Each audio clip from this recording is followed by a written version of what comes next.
Olá pessoal, tudo bem? Está começando mais uma gravação no De Olho no Olho com o Dr. Vinícius Ferreira. Na verdade, o nosso 6º episódio de muito conhecimento na área da estética avançada. O nosso conteúdo de hoje vai ser fios de sustentação, esse tema que eu amo demais e vou compartilhar um pouquinho desse conhecimento que eu tenho com vocês. Aproveita, se você quer receber sempre conteúdos bacanas como esse, se inscreve aqui no meu canal, também curte e deixa o seu comentário, porque esse seu comentário também pode ser de milhares de profissionais, a gente pode responder ele aqui.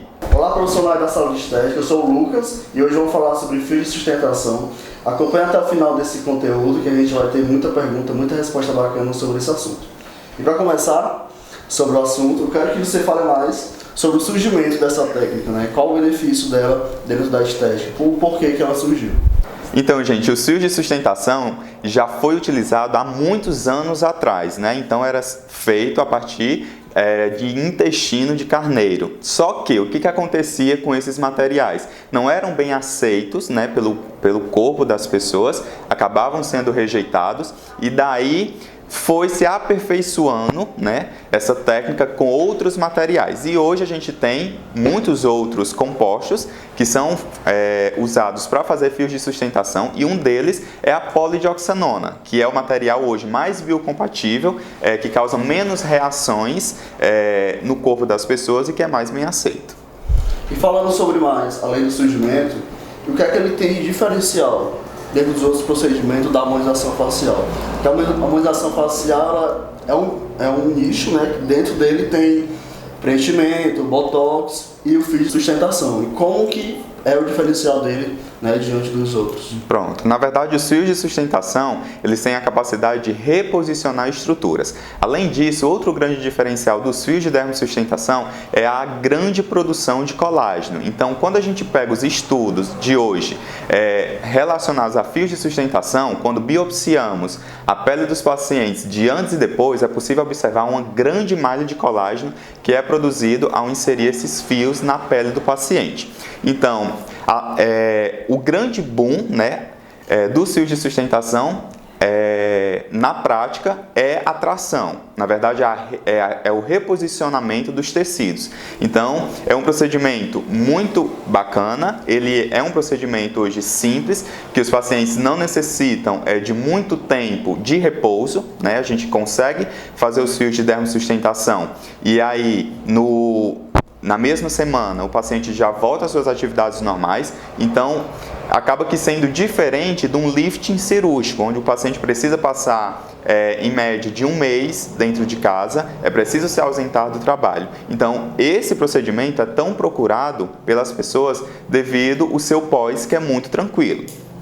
Então, os fios de dermosustentação, hoje, eles contemplam os procedimentos de harmonização facial, que são aqueles que a gente já está acostumado a ouvir falar, para realçar pontos de luz da face. Então, o que é que o fio de sustentação hoje ele faz na face de um paciente? Ele reposiciona a estrutura, né, consegue devolver aquela estrutura que está caída para o local adequado e aí causa, né, devolve naquele paciente a harmonia que ele tinha perdido ao longo do processo de envelhecimento. Então, por isso que os fios de sustentação, eles contemplam hoje os procedimentos de harmonização facial. A busca pelo procedimento estético é cada vez maior, né? Mas o público maior desse procedimento sempre é a mulher. Mas o homem, ele pode fazer esse procedimento e quando ele deve procurar, né? Pronto, esse tipo de procedimento de fio de sustentação pode ser sim feito tanto por homens como mulheres, não existe essa controvérsia. Então, por que esse tipo de procedimento é mais procurado por mulheres? Porque hoje é a maior massa, é quem mais procura procedimentos estéticos. Embora nós temos hoje um grande crescimento do público masculino por procedimentos estéticos, ainda assim as mulheres dominam esse mercado. Mas o fio de sustentação pode ser sim feito tanto por homens como mulheres. A partir dos 35 anos a gente já pode realizar esse tipo de procedimento de harmonização facial. E a duração do homem e da mulher é o mesmo ou há uma diferença?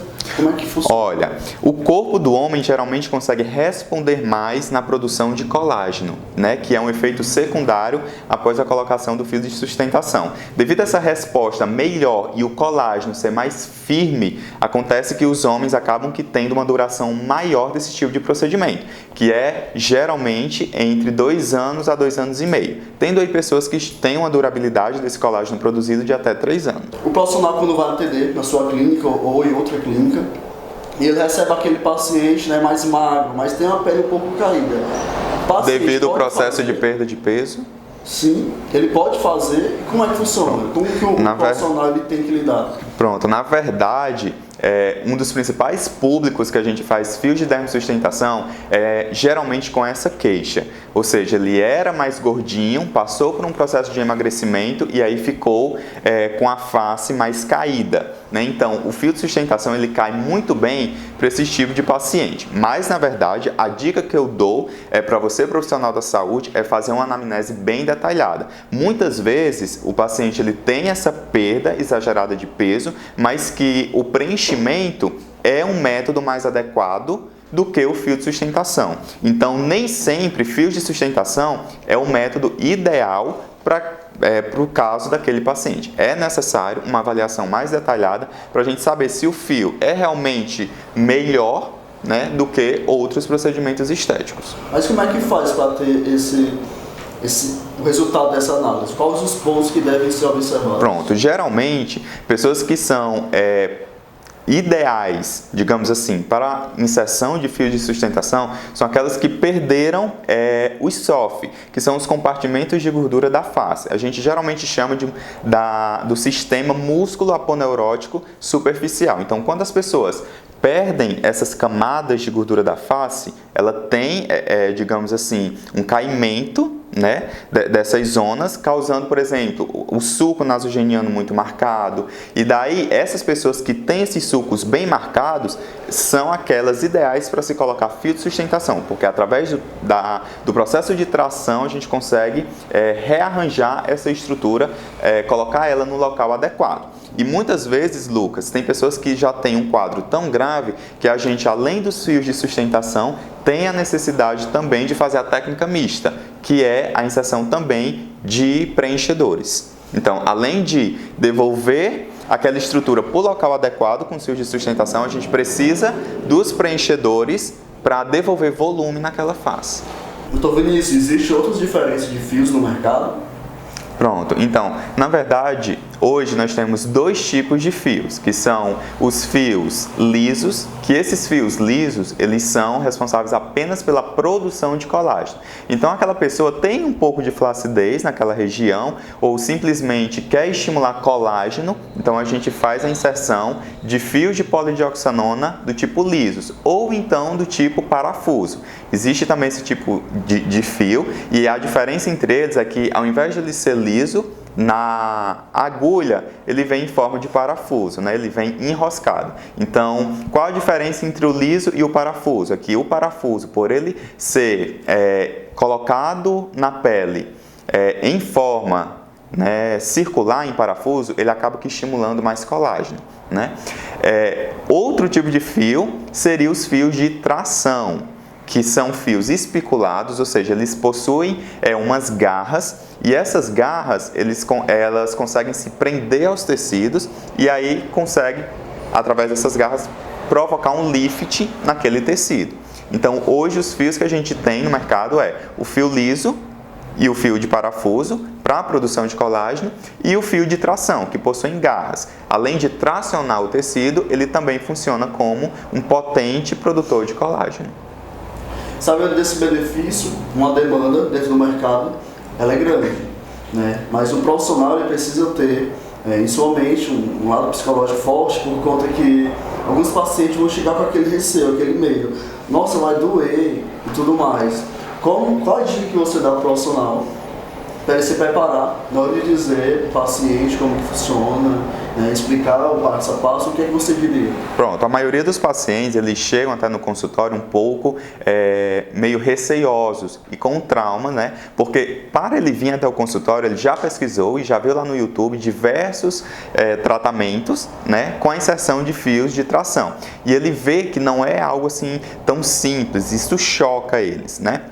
E na verdade, o paciente, até para você que não é profissional da saúde e está assistindo aqui esse vídeo, são procedimentos bem simples e o paciente está sob anestesia. Então é feita anestesia infiltrativa no trajeto do fio. Então o paciente não sente nada. Claro que naquele momento que é colocado o fio após 30 minutos, é possível já observar um edema naquela região, que é normal e pode se perdurar por até uma semana. Tá? E o paciente também nem necessita tomar anti-inflamatórios, até porque os anti-inflamatórios, eles inibem a produção de colágeno, então isso não é bacana. Então, isso é um aprendizado também para os profissionais de saúde. Então, não indica anti-inflamatório para os pacientes, porque os anti-inflamatórios acabam inibindo essa produção de colágeno. No máximo, algum analgésico se o paciente sentir alguma dor, que geralmente não acontece. Então, sempre que vocês pegarem os pacientes, deixem eles muito tranquilos, né? E avise que ele não vai sentir nada, né? É sob anestesia, é um procedimento, como eu disse, muito simples e que vai depender também de toda a técnica do profissional. Você realizando a técnica com cuidado e também não com muita pressa, devagarzinho, o procedimento sai, na maioria das vezes, muito bacana e o paciente não relata nenhuma queixa, nenhuma dor. Asepsia, então, é muito importante que o profissional de saúde esteja sempre atento a isso, porque as complicações que podemos ver na literatura hoje relacionadas a fios de sustentação é devido à má conduta quando está fazendo o procedimento de fios de sustentação. Então o procedimento é bem simples, bem bacana, mas é preciso ter muito cuidado, usar luva estéril, sempre ter cuidado com a bancada, então também todos os materiais estéreis e ter sempre um auxiliar para estar ali te ajudando para que você faça o procedimento de forma mais adequada. Doutor Vinícius, quais os locais que podem ser aplicados esses fios? Pronto, embora as pessoas tenham mais conhecimento dos fios de sustentação na face, né, para causar o lifting facial, outros locais também podem ser feitos os fios de sustentação, por exemplo, na papada. Aquelas pessoas que têm papada mais flácida, a gente pode também estar inserindo os fios, tá? Pode inserir fio liso na parte do colo para estímulo de colágeno, para suspender seios, né? Então tem pessoas que têm certa assimetria nos seios e dá para a gente fazer essa correção com fios de sustentação, tanto de tração como também fio liso.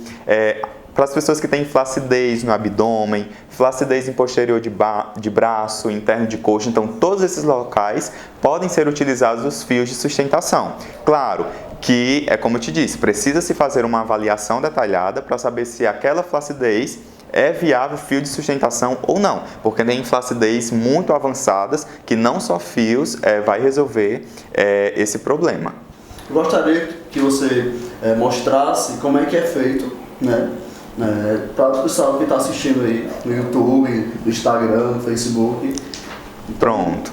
Os fios de sustentação, vou já mostrar aqui para vocês. Então, eles vêm montados em cânulas ou agulhas, então são bem finos, né? São materiais bem finos e a gente consegue inserir esses instrumentos através de um pequeno pertuito ou orifício, como vocês queiram, que a gente faz na pele. Então a gente consegue fazer esse pertuito e através desse pertuito, que geralmente é bem escondido, por exemplo, na face eu costumo fazer bem no cabelo, para que não fique nenhuma marca, nenhuma cicatriz, tá? Então a gente consegue inserir essa cânula que já vem com esse fio e nós conseguimos inserir por dentro da pele do paciente. E uma dúvida que as pessoas também sempre têm esse fio de sustentação, doutor, fica aparente? Não, ele é colocado num tecido mais profundo, tá? E não fica aparente. Geralmente, fio de sustentação que fica aparente, ou seja, você consegue observar na pele, foi erro na hora da aplicação. Então, geralmente não é para ficar.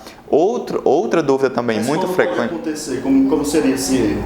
Quando você introduz o material muito superficialmente, né? Então, quando ele não está no tecido adequado Ou ele fica muito superficial, ou ele pode ficar muito profundo. Quando fica superficial, né, fica inestésico, né, o paciente fica com aspecto enrugado, não fica bacana, tá? E quando ele atinge tecidos mais profundos, como por exemplo a musculatura, o paciente sente dores por muitos tempos. Então, geralmente 3 meses sentindo muita dor naquela região. Então, geralmente os fios de sustentação eles são colocados na tela subcutânea. Então, se você coloca muito superficial ou muito profundo, acaba gerando desconforto naquele paciente. Além, claro, de ficar inestésico, fica feio quando ele fica muito superficial. E aí, quando acontece isso, o que é que eu indico para você, profissional da saúde?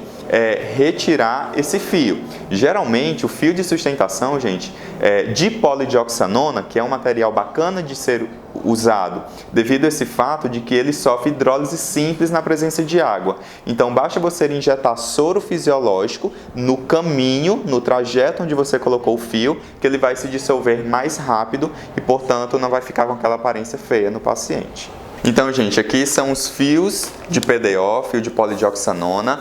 Na verdade, esses aqui são fios de tração, lembrando que existe também eles, né, fios lisos, tá bom? Eles são menorzinhos um pouco, mas esse aqui maiorzinho, ele é um fio de tração que a gente utiliza para reposicionar tecidos.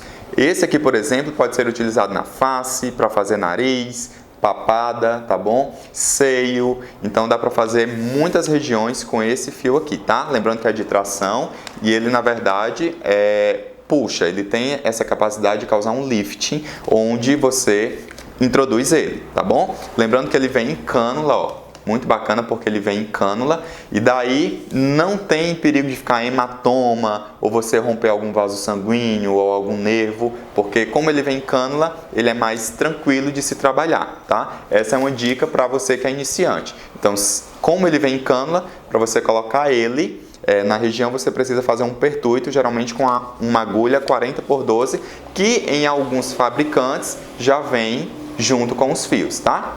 Então, eu vou ensinar aqui para vocês uma marcação bem bacana para você fazer o lifting facial, tá bom? Com fios de sustentação. Então, geralmente eu faço, né, a marcação no cabelo do paciente para não ficar aquela marquinha que às vezes incomoda, principalmente quando é aquelas pessoas que trabalham com a imagem. Então, eu faço, né, um ponto aqui de inserção da agulha, tá, para fazer o pertuito, e aí desse ponto eu passo um trajeto para a asa do nariz, tá? Um trajeto aqui para a comissura labial, para o cantinho da boca, e passo outra reta aqui para essa região conhecida como bulldog chinês, né? A região do bulldog. Então, através desse pontinho aqui, a gente consegue inserir esses 3 fios, através de um pertuito só, tá bom? E daí, depois de inserir, a gente consegue causar a tração e daí fechar e colocar o fio novamente dentro da pele. Então é um procedimento bem simples. É necessário que o paciente esteja sob anestesia, tá? Aquela anestesia infiltrativa. Então geralmente eu faço anestesia no local do pertuito do fio, tá? No meio do trajeto e na chegada do fio. Então quando você introduz essa cânula aqui, ó, que você volta, o paciente não vai sentir nada porque ele está anestesiado nos 3 pontos principais, tá? Existe aqueles pacientes com limiar de dor maior, então você pode colocar um pouco mais de anestésico. Quais que podem ser utilizados, doutor Vinícius? Tanto a mepivaccaína 3% ou lidocaína 2%. Qualquer uma dessas duas, mas lembrando que sem vaso, tá? Já que você vai estar anestesiando a região da pele. Então o procedimento se torna bem tranquilo quando o paciente está bem anestesiado, ok? Doutor Vinícius, o profissional agora já entende passo a passo de como funcionam os fios e é o momento de ele atender. O paciente vai chegar e é o momento dele entender de preço. Como que funciona a precificação no mercado sobre esse procedimento? Pronto, hoje no mercado de trabalho a gente encontra uma variação quanto a valores de fios de sustentação. Mas por que, Vinícius, essa variação tão grande? Devido ao tipo de fio que é utilizado. Então, geralmente você vai fazer um lifting facial só com fio liso. Então, ele é um preço mais baixo do que você utilizar fios de tração, que é esse aqui. Então, vai variar muito, até mesmo de marca. Então, a gente tem hoje fios que são americanos, tem fios coreanos. Então, a procedência desse fio também vai datar ou precificar, né, o procedimento de fios de sustentação. Então, a gente vai ter uma variação muito grande, mas vai desde aí R$ 1.800 até R$ 3.000. Tá bom? E lembrando que a quantidade de fios utilizados na sessão naquele paciente também muda tudo, porque a gente tem que lembrar que cada paciente tem uma necessidade. Então, essa necessidade precisa ser vista com carinho, né, para você saber quantos fios vai ser utilizado naquele paciente. E aí, pela quantidade, é que a gente vai saber quanto vai sair aquele procedimento naquele paciente. Então, Vinícius, o que é preciso para potencializar mais o procedimento que foi feito no paciente? Então, eu sempre acompanho o meu paciente que realiza fios de sustentação. Então, nunca podemos esquecer de passar para ele home cares, para que ele possa dar continuidade ao tratamento e cuidar daquela pele, para que ele colágeno produzido a partir dos fios, eles possam perdurar por anos. Então, além de hidratantes, a base de ácido hialurônico, é importante também passar alguns produtos que possam barrar radicais livres, que lembrando que os radicais livres, eles conseguem deteriorar, né, o colágeno. Então, geralmente, produtos à base de vitamina C a 20% também é muito bacana para pessoas que fazem fios de sustentação. Outro bizu importante é que esse paciente precisa suplementar colágeno. Então, colágeno hidrolisado, principalmente o colágeno Verisol, é muito importante para esse paciente, tá? E outro fator importante para aquelas pessoas que fazem fios de sustentação é filtro solar, porque o filtro solar ele também protege contra o envelhecimento, né? Quanto a produção de radicais livres e daí o processo de perda desse colágeno produzido. Dr. Vinícius, quais os procedimentos que podem ser aliados ao fios? Pronto. Primeiramente, após a inserção do fio de sustentação, a gente pode realizar ultrassom. O ultrassom, Lucas, ele tem a capacidade de aliviar mais aquele edema que fica na região. Além de ultrassom, também pode ser realizado drenagem linfática, tá? Então, a drenagem também ajuda nesse processo de edema que aconteça, né? Cada paciente reage de uma forma diferente. Lembrando que procedimentos como endermologia, radiofrequência, criofrequência não pode ser utilizado em pessoas que realizam fio de sustentação, uma vez que esses procedimentos, como trabalha com temperatura bruscas, pode deteriorar esse fio antes que ele faça a função dele de produção de colágeno, tá? Outra dica importante é esse paciente estar fazendo acompanhamento para estar fazendo hidratação facial, que pode ser tanto máscaras faciais como também as técnicas mais invasivas como Skin Buster. Então, profissionais da saúde estética, esse foi mais um Olho no Olho com o Dr. Vinícius Ferreira, o episódio 6 da nossa temporada. Aqui foram as principais perguntas que foram enviadas para o nosso banco de perguntas. Então, se você tem uma dúvida, comenta aqui embaixo nos comentários que o Dr. Vinícius vai responder nos próximos conteúdos. Não é isso, Dr. Vinícius? É isso mesmo. Foi um prazer estar aqui mais uma vez compartilhando um pouquinho do meu conhecimento. Então, compartilhe ainda as dúvidas que ficaram aí com vocês. E esse foi mais uma gravação. Não se esqueçam, tá, de deixar os comentários, se inscrever aqui no canal para sempre estar recebendo novidades na área da estética avançada. E eu espero vocês no próximo episódio. Até lá! Tchau!